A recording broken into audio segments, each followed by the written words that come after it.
In this lecture, we are going to discuss mechanism of actions of the carbapenems, different types of the carbapenems, and the adverse effects of the carbapenem. So let's get started.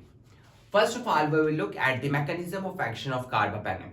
Carbapenem is basically an antibiotic that actually inhibit the synthesis of the peptidoglycan, the most important component of the cell wall of bacteria. When there is no cell wall, then ultimately you will see the killing of the bacteria. That is the most important mechanism. Okay, so we will look how carbapenem actually do its work in the inhibition of the synthesis of the peptidoglycan. So if you see here, this one is actually the cell wall of the bacteria, and next you will see the cell membrane. Okay, so basically cell wall is made up of peptidoglycan. Most important two components, glycan chain and the peptide linkage. So you can see here that here are basically the two glycan chain, and in between them you will see the presence of the peptide linkage. So basically in the glycan chain you will see the two most important components, that is the N-acetylglucosamine and N-acetylmuramic acid. Alternatively, N-acetylglucosamine NAG, N-acetylmuramic acid NAM. Okay. At the NAM side you will see the presence of the tetrapeptide. So basically this one is actually the tetrapeptide, that is actually made up of 4 amino acid. Similarly, you will see tetrapeptide also present at the NAM site. Okay. In between the tetrapeptide, you will see the presence of the interbridge peptide. So basically, this is actually the interbridge peptide. Okay. Now, you will see the last step of the synthesis of the peptidoglycan, linkage of the interbridge peptide with the tetrapeptide. And this happens in the presence of an enzyme, the most important enzyme, transpeptidase. Okay. So here is the enzyme that is actually called the transpeptidase, or you can say penicillin binding protein, PBP. Transpeptidase basically interlink the interbridge peptide with the tetrapeptide. So that will happen in the presence of an enzyme. Okay, that is the last step of the synthesis of the peptidoglycan. But carbapenems actually block this enzyme.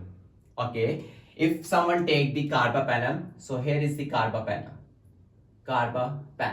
Now this will enter and join with the or bind with the transpeptidase and ultimately block the transpeptidase.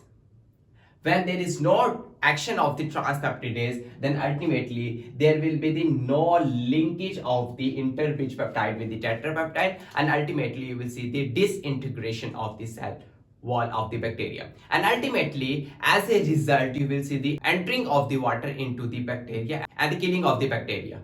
Okay, that is the important mechanism of the carbapenem. But bacteria develop resistance by producing an enzyme, that is the beta lactamase. Okay, so here is an enzyme that is the beta lactamase enzyme, or you can say carbapenemase enzyme. That enzyme actually kill the incoming carbapenem. When there is no carbapenem, then ultimately in the absence of the carbapenem, transpeptidase can easily do its work. So actually that enzyme produced against the incoming carbapenem. So that is the resistance mechanism of the bacteria. But important thing which you have to remember, incoming carbapenem has low affinity for the beta lactamase, or you can say beta lactamase has reduced action on the incoming carbapenem. So we can easily use the carbapenem and it will give the broad coverage against the different bacteria.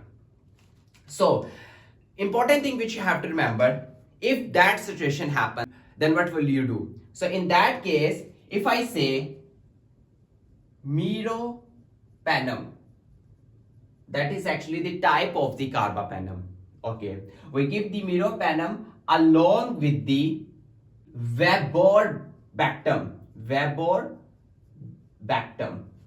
Okay, Meropenem is actually an antibiotic.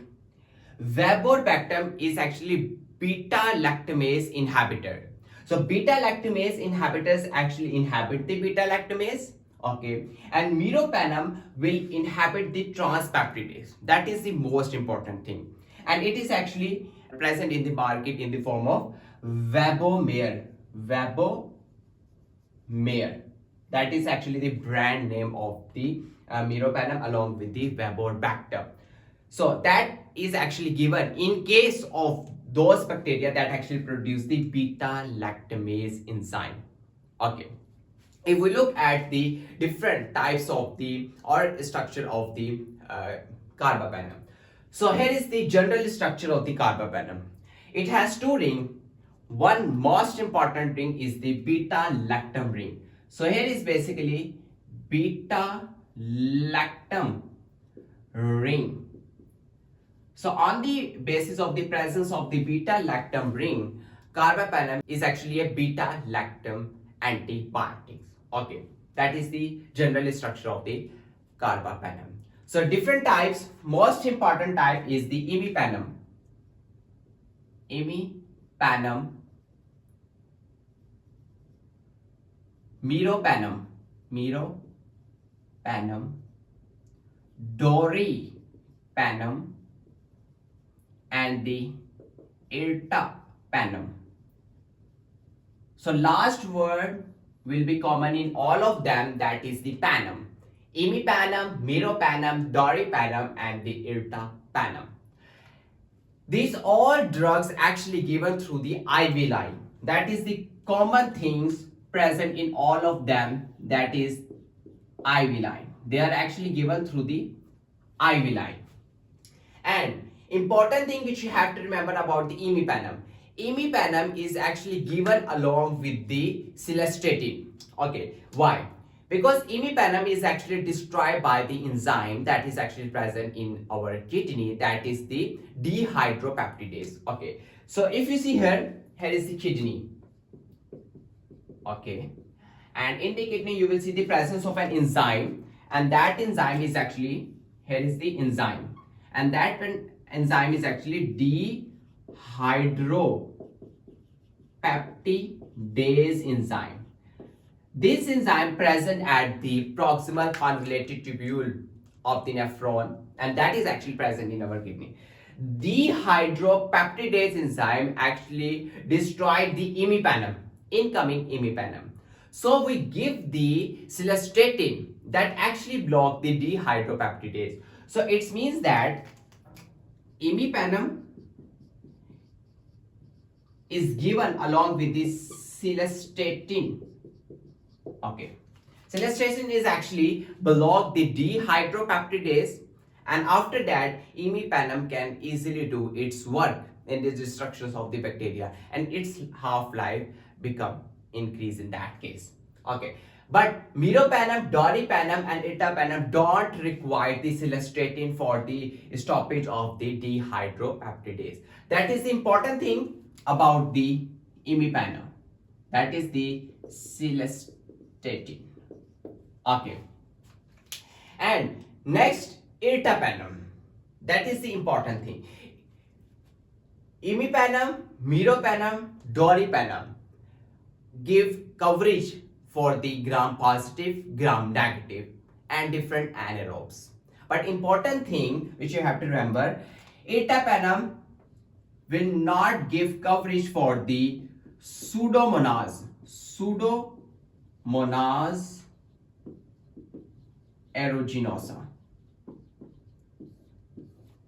This bacteria is not killed by the Ertapenem. That is the most important thing which you have to remember about the Ertapenem. If we look at the different adverse effects, so most important adverse effect is the GIT distress. Means you can see the nausea, nausea, vomiting,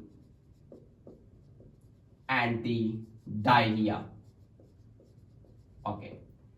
These adverse effects mostly related to the imipenem, and that is the most important type of the carbapenem in all of them. Okay. Next, you will see if the concentration of the imipenem increase, then you can also see the seizure in the patient. Seizure can also be seen when the dose of the imipenem increased. Okay. And you can also see the cross reactivity. Okay. You can also see the cross reactivity with the penicillins and the cephalosporin due to the structural similarities between the carbapenems and the penicillin. And you can also see the skin rash. Skin rash. Okay, that is the most important. Carbapenem is actually called the drug of last resort because it given when all the drugs fail, and it is used against the multi-drug resistance bacteria. So it is actually called the drug of last resort. Okay, and it gives the broad coverage against the different bacteria. So this is all about the mechanism, different types, and the adverse effects of the carbapenem. That is actually the beta-lactam drug. If you still have any question, you may ask in the comment section. Thank you so much.